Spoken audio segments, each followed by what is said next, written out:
So, hi everyone again. It's a great honor to introduce you the last guest of Escuela de Arte Útil, Ora Sherk. So I'm going to introduce her. Ora Sherk has been planning, designing, and building place-based, content-rich, ecological, and multicultural learning landscapes with integrated community programs, hands-on, interdisciplinary curricula, and green skills job training for our youth and adults in San Francisco, New York City, and other cities nationally and internationally for over 40 years. She's a professional artist whose legendary early performances, installations, and work with live animals brought nature to the city in unexpected ways, beginning in the early 70s. Her work today offers practical processes and imaginative solutions resulting in ecological land use planning, landscape architecture, participatory design with multiple systemically linked, interactive community and school programs, which also function as community and economic development for the area, resulting in transformation of the community. Each is called a life frame or a living library. She founded and directs LifeFrame Inc., the non-profit sponsor of a living library with branches in diverse communities. As named, the LifeFrame literally frames and incorporates life and local resources so we can see, understand, learn from, appreciate, and experience more profoundly our community, our world, each other, and ourselves. The LifeFrame as a living library is cultivating the human and ecological garden. Ora Sherk has a range of experience developing large master plans, reconnecting multiple communities and resources, such as underground creeks and watersheds, to creating plans for individual civic centers, parks, schoolyards, public housing. Each pragmatic, unique ecological design solution incorporates sustainability, creative ideas based on the site and situation, and meaningful opportunities for children, youth, and adults to participate in multiple processes of planning, design, and transformation. She calls her work functional art and systemic ecological design. An early and pioneering LifeFrame, founded, directed, and collaboratively designed by Mrs. Sherk, beginning in 1974, was called Crossroads Community, the Farm, which is in the archive, by the way, in the crossroads of 4 communities and 3 hidden creeks. The farm leads the transformation of 7 acres of derelict land fragments, including a major freeway interchange, into a vital and bucolic environmental and agricultural community, education, and art center, replete with agroecology gardens, farm animals, multi-arts programs, and a new city park. This award-winning pioneering work has helped to inspire current interest in urban agriculture locally, nationally, internationally, and has been exhibited in art museums and galleries worldwide. Beginning in 1981, the LifeFrame evolved to become what is known as a living library, ALL for short, provides a powerful systemic framework, planning tool, and series of strategies and methodologies that incorporates local resources, human, ecological, economic, historic, technological, aesthetic, past and present. A living library combines these rich community assets into a master plan for the future. Children, youth, and adults are engaged together in research, planning, design, implementation, use, maintenance, management, and communications of the unique branch living library. Through these processes, the public realm is transformed into an ecological, multicultural community gathering place, green town center, or nature walk. For students, all subjects come to life: math, science, history, language, arts, multi-arts, technology, health, nutrition, youth leadership, among others. A goal of LFI is to develop multiple branch living library and think parks, locally and globally, to be linked through green-powered digital gateways so that diversities and commonalities between cultures and ecologies are shared and understood near and far. Thank you, Bonnie, for being here with us today.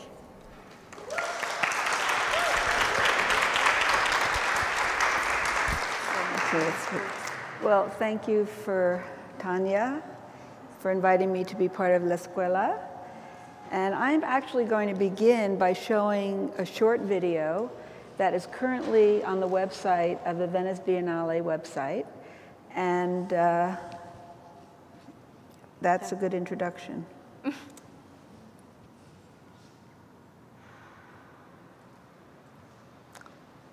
My early work was environmental performance sculpture, in which I either used a found environment or a created environment, and then systemically integrated the performance into the place. Because I realized that everything happens in a place, and when we do that systemically, work with the place and what goes on in the place, then we're creating whole experiences. I also thought of this early work as a life frame, or life frames. Initially as in Portable Park 1, as a still life. And then the life frame became more participatory, as in Portable Parks 2 and 3, and people became involved in participating in these performance installations. And then later with the farm, which was even more participatory and involved transforming many places, I also thought that the ultimate performance was being a total human being. And so that's the performance that I worked on at the farm, and it's one that I'm still working on today.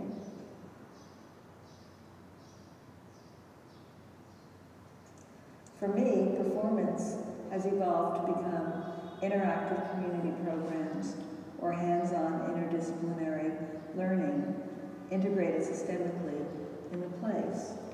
And so structurally, what I was doing decades ago is still something that I'm doing today.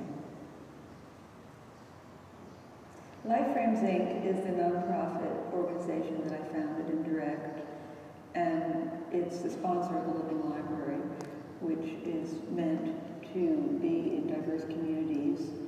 And it's a vehicle for helping us to understand interconnected systems, biological, cultural, and technological. And Life Frames works with diverse communities and schools in making ecological transformation that is then systemically integrated with hands-on community programs or learning opportunities. And it also results in transforming really ugly places and making them beautiful and more ecological. And then it's integrated with these hands-on learning programs, so people are actually educated about whole systems. I call this work systemic ecological design. And it's really a way to bring local resources together and use them to transform places. A very powerful planning tool that I developed, which I call a Living Library Framework, links local resources, human, ecological, economic, historic, technological, and aesthetic. And when we look at these assets through the lens of time, past, present, and future, we find incredible richness wherever we are, and a lot of content to work with. This then results in the transformation of beautiful places that are systemically integrated with hands-on programs that relate to multiple issues like climate change, community education, flood mitigation, environmental justice, green skills job training, and other related issues.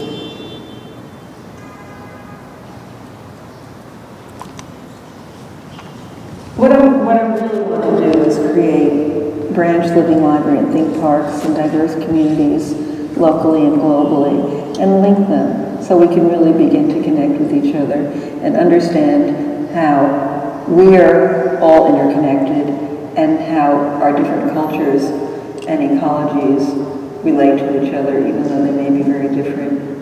I think this is an important thing to do, and that's why I'm doing it. Okay. So let's close this. make it big. Yeah, yeah. Okay. Functional art is the term that I coined some years ago to describe arte utile. And it's a planetary genre. East marries West, North and South. Functionalism of the West and feng shui and alignment, sensitivity in the East. And it's my belief that this is too loud. Can I turn this down a little bit? Art is the most powerful methodology that is available to us. And basically, what I mean by that is that art has infinite manifestations, but it's basically made of integrated thoughts and feelings in some form. And when we use nature as a model and understand systems and interconnections between systems, it's particularly powerful. So an opportunity and strategy for transforming and addressing multiple systemic issues that I've developed over many years is a living library. And as mentioned, a living library is cultivating the human and ecological garden. We're creating places and then systemically integrating programs within them. And it's a way to expand people's consciousness and also transform the environment. And it's site and situation sensitive and has can be replicated in very diverse locations. There's no one site or place or situation that it can be used for. And basically, the local resources are integrated to create a living library. And what are the local resources? Human, ecological, economic, historic, technological, and aesthetic. And when we look at those resources or assets through the lens of time, past, present, and future, no matter where we are, there's incredible richness that emerges. So it's a very powerful way to understand where we are and who we are and what we have to work with. And we could be in the poorest of poor communities, we could be in the desert, we could be in a very dense urban situation, it doesn't matter. But it's just really understanding the essence of what resources are. And a living library is also a life frame. And a life frame is a way to frame life so we can see it and experience it more profoundly. And a think park is meant to make us think, feel, and be more empathetic. So all of these are terms that I invented to describe the work that I was working on, because there were no terms to describe them. And happily enough, a living library spells all, and it's really a framework for understanding linked systems, biological, cultural, and technological. And in this image, the roots of the tree of knowledge are really the resources in the local community. All of the resources that we have under our feet and above us and around us and who we are. And through hands-on involvement and processes, being involved in research, planning, design, implementation, use, maintenance, management, and communications, a community, all sectors of a community potentially can be involved in creating a living library. So it becomes also a planning and learning program for the local community who's involved. And all subjects come to life through hands-on involvement, particularly for young people. And this graphic it looks like a brain, and it is a brain in a way.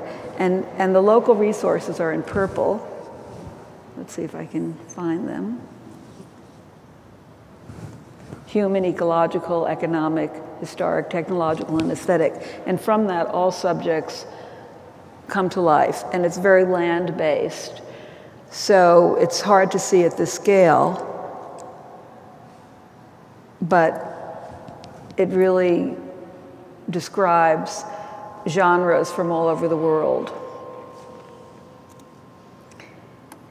And this is the cover of a book that I wrote some time ago, an alphabetized primer for kids ages 1 to 100. What in the world is a living library? And it really shows the metaphor of a living library, which is everyone and everything on Earth and in space is part of a living library of diversity. People, birds, trees, air, water, and all of the things that we create, such as parks and gardens and schools and curricula and artworks and networks and communities and celebrations. So it's a way to understand that culture and technology are part of nature, which is a very important idea, because most people don't realize that. We think of ourselves as being separate from nature, but it's all nature. That's not to say that everything is the same, but everything is in fact interconnected. So the big idea is to create branch living library and think parks, each of which is unique because each place is unique and each community is unique, and to then link them through green-powered digital gateways and other communications technologies, so we can begin to share commonalities and diversities locally and at a distance. So this graphic, this drawing, shows 2 interactive locales. Somewhere in Asia on the left, this doesn't seem to be working. Somewhere on the right, maybe it's Northern California, maybe it's Denmark. And the procession is showing up in this digital display on the right, procession on the left. And in the upper right-hand corner, you see a performance of people. And it's showing up here in this video computer parasol. And this little girl in the middle is either inputting or accessing her multimedia archives in the video computer hedgerow. And these people are gardening, and it's showing up in this tree. So communications technologies are integrated into the landscape. And again, the goal is to create a network of these places that, so that we can begin to understand a metastructure of commonalities and diversities. And we also want to do one in outer space surrounding the planet. So this drawing collage is a green-powered digital gateways, which is powered by wind and sun, and showcases through digital displays the local resources of the community. And it also, you see a lot of solar panels there. And it also it's a multifunctional sculptural element in the landscape. It can also draw water forth as needed. And it can also allow for live interactive broadcast between places. So I'm going to show you a few examples of this work that's in the ground. This is, all of what I'm going to show you is actually in San Francisco. This is the Oh My Excelsior Living Library and Think Park that's been underway since the mid-90s. And there's an L-shaped piece of land. This is Highway 280 between Ocean and Geneva Avenue. The L-shaped piece of land is a school district property. And it's the home of 2 high schools, a middle school, and an early education school. And through the process of really understanding the local resources of this community, this is a map that is from 1913-15, and you see part of the L. And if you look very closely, it says vegetable gardens, and these are all nurseries. So before the schools were there, agriculture was on the site, and this does not show up here. And this blue is water. And this next slide is a map from 1907, a Sanborn map. And then very clearly, it says Islais Creek. Now, when I discovered this, it just really blew my mind, because the Islais Creek also runs right under where the farm was. So I found myself decades later working in the same watershed. So that was really fascinating and fabulous. So here's the L, and there's also a lake here. There was a lake here. So this is the middle school, James Denman Middle School. And when I I was invited to be there by the principal of that middle school, who said, we've heard about a living library, why don't you come and create one here? And this place was the most depressing place that I'd ever been when I first got there. It was so sterile, so severe. It was like, it's a typical factory model school from the 1930s, where, you know, the idea is you're gonna take people's heads off and pour knowledge in. You know, it's a very traditional school, and it looked awful, and acres of concrete and asphalt. And so finally we got some funding to develop a planning process. And so the planning process, the one that I related to you, of looking at all the resources. So we went through this for about a year, actually, or many months. And the students were part of it from the different schools, and the people in front were from the water department, and there were a lot of teachers, a lot of parents, a lot of different people. This is a student steering committee. And they learned about the creek system that was there and all of the different educational resources, all the resources. And so this is the site originally, and as a pilot, we created a California Native Learning Zone along the street, Oneida Street, and started this garden between the middle school and the early education school. And this image, this slide shows the learning zones that are under the master plan. So riparian, as it relates to all the water, the creek goes right under here, under this high school, this Balboa High School, and it flooded this cafeteria and closed it for many years. And a lot of the people who live in the Cayuga Valley are having a lot of flooding.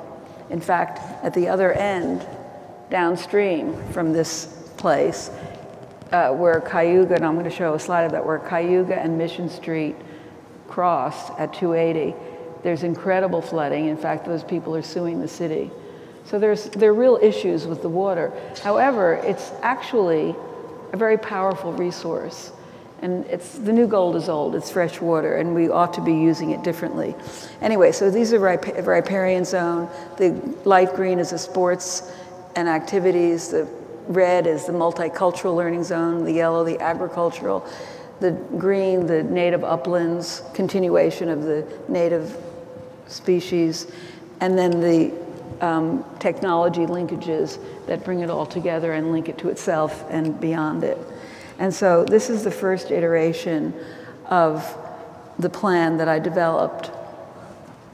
And actually, on Saturday, we're going to be taking up a lot of the asphalt in this area.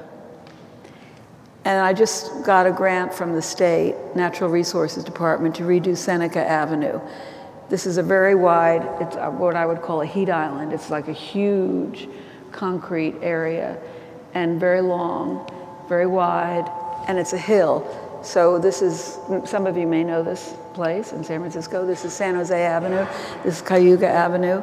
Everything drains right into the sewer that's overflowing, and the creek goes under here. So this is an opportunity to create rain gardens, to create beautiful habitat, and to forever transform it from its bleakness. This is the early education school, just to show you where it is located. It's this place right there. And a lot of these features are in place, not all of them, but it sort of shows the opportunities. And again, the interrelated learning zones that are underneath the structure of this. So this is a pre-K through 5 school, Escuela. And in the upper right-hand corner, the next slide, this is that first garden that I mentioned between the middle school and the early education school. So these are 3rd graders, and then this is the place that they created. It's the same spot.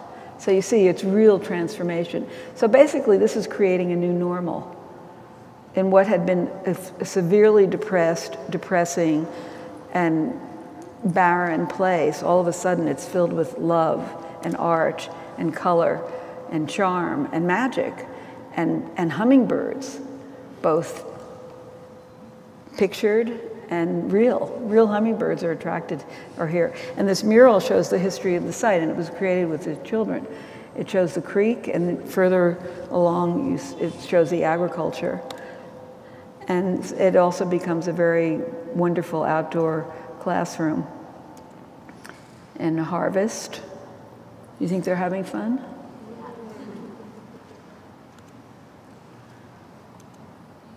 A lot of worms, a lot of compost. This is a very diverse community, which is great. I mean, diversity is great because it's rich. We are rich in our diversity. So learning practical things, how to make soil, what's in soil, you know, how can we make soil? We make soil. And within the soil are a lot of other species of life, a lot of microorganisms. And then the documentation of everything, which then gets translated into multimedia digital archives, and the maintenance, the ongoing maintenance. And you see what was formerly a very barren place is no longer that way at all. And green skills training for the adults. And this shows the street, Oneida Street before and during. Before and during, and after. These are all California natives. So it's, voila, no longer depressing, no longer barren, no longer sterile, but full of life and color, and it's fabulous. So this is the students taking away the non-native ice plants from the hillside and replacing them with California native species. And these are students who are creating artworks as labels for the native trees, very beautifully polychromed. And these are little before and after pictures I'm going to show you. This is the early education school. The lower garden, you see the top of the mural, the sky there. So that's the middle school, and then that's the early education school. And they're contiguous properties. So this is my favorite thing to do. Get rid of that bad stuff. And everybody gets to be involved. And recycled concrete. And these tiles were made by the children. So here's a little girl doing a drawing on a bisque tile with a glazed pencil. And then she glazes it. And then it gets baked. And then the students create these mosaic tile pavers, which are then ADA accessible in the pathway. And this is another area. This is the Redwood Reading Circle before. And then it's transformed. And now it's grown up quite a bit since this picture was taken. And this is another, you know, look into that schoolyard. It's pretty dismal, but not anymore.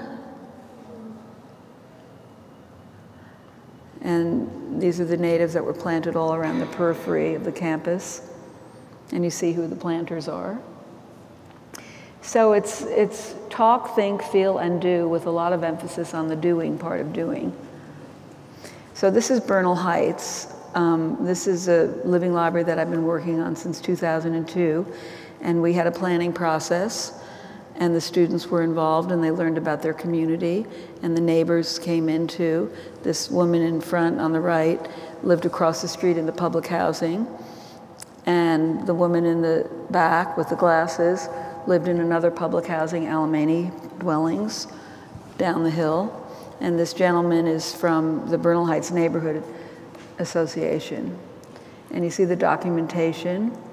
And so that over time, through a program of learning and studying, and then the children become the teachers in the escuela, of course, because they're the experts.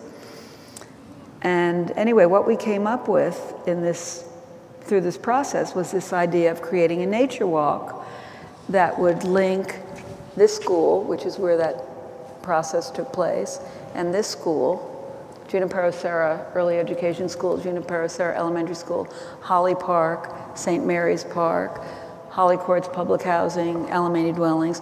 The idea was to connect all of these places leading down to the currently hidden Islayas Creek at the south side of St. Mary's Park, Alamany Farm, and Highway 280. Some of you may know this place. So this nature walk is in fact in place now. And this is some of our plant palette. I like to choose the most colorful species because a lot of people think if you're using natives, they're very kind of dreary, and they're not. So they're very colorful. And meanwhile, at the schools, those two schools, we have an ongoing hands-on learning program with the children.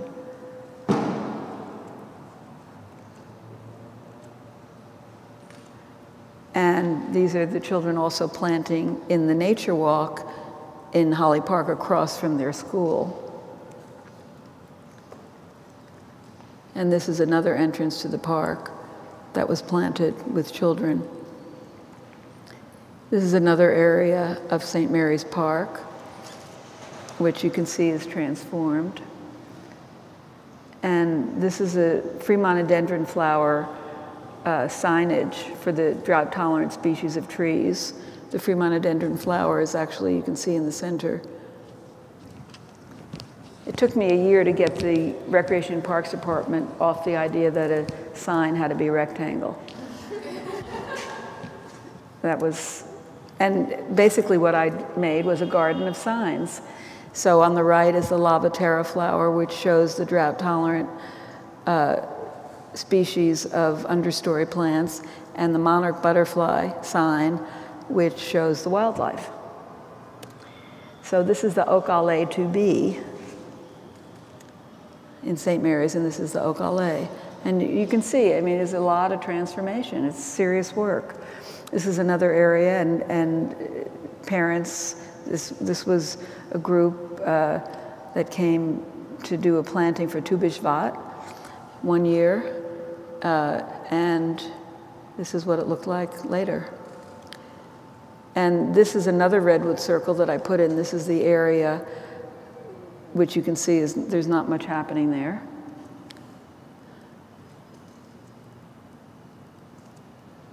And that's the way it looks now. I mean, it's pretty transformed. And these show the riparian signage.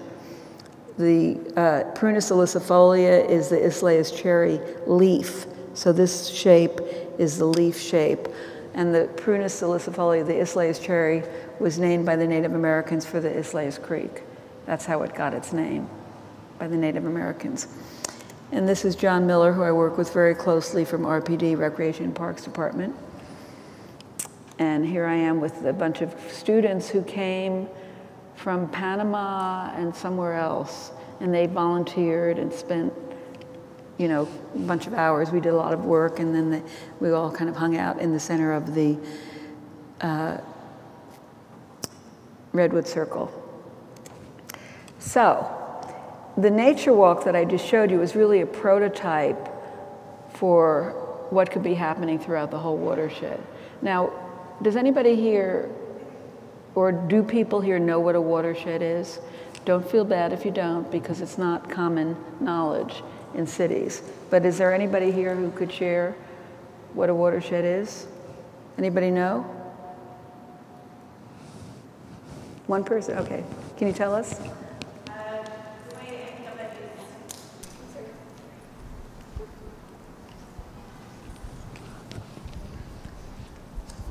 Thanks. This is my definition of a watershed. I think of it as everywhere that the water that comes to me and that I use comes from, and everywhere it goes after it leaves me. But there are other ways to think of a watershed. I just think of myself in the middle of it. That's good. I mean, it's basically the hills and the valleys and the way the water drains. So in the case of the Islayas Creek watershed, this is a map of the watersheds in San Francisco.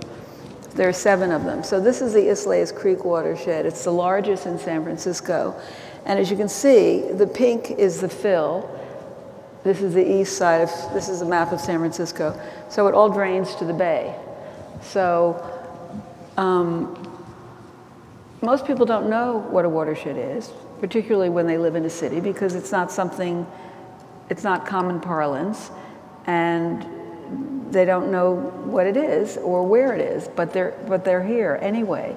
I mean, in the 19th century, people thought, I call it HH, human hubris. You know, people thought they could control everything. So they filled in the creek system to make more land. That's what the pink is. The pink is more land, you know, filling in the bay to create more land for the development. So this is the watershed map, the Isles Creek watershed map with the streets under it, so you can actually see where you are. So we've got Noe Valley, Mission, Bernal Heights, both sides, Potrero Hill, Bayview, Portola,